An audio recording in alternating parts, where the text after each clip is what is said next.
Fresh 3542 believes that the interior defensive front needs some help in the transfer portal.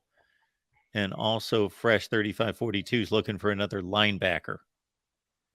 I don't know if we have any more roster for another linebacker, but he's right about defensive tackle, Mark. It's a lot of hit or miss right now, especially somebody that you could just.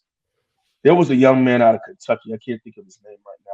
He was like 6'3", 320, hit the portal. I don't know if he landed somewhere or if he just got his scholarship renewed at Kentucky.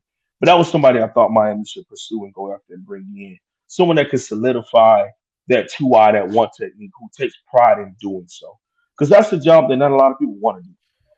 I bring this up at nauseum. You remember Gerald Willis.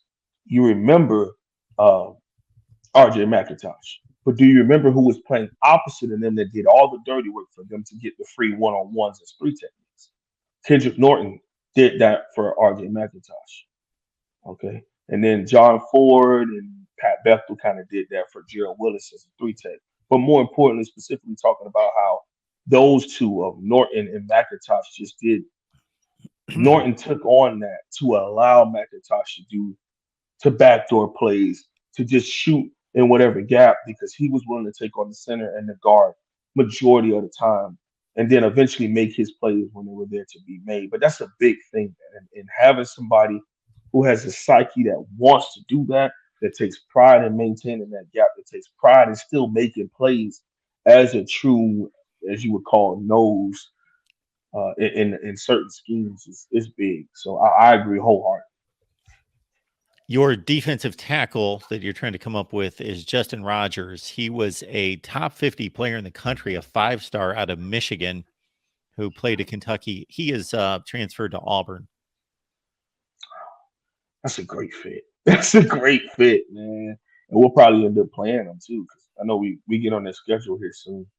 We set up a home and home with them. I don't know if it's 4-5, 24-25, or is it 25-26, but I know that. That's all Kyloran, I ask Miami you for. Kane, appreciate you being here as always, man.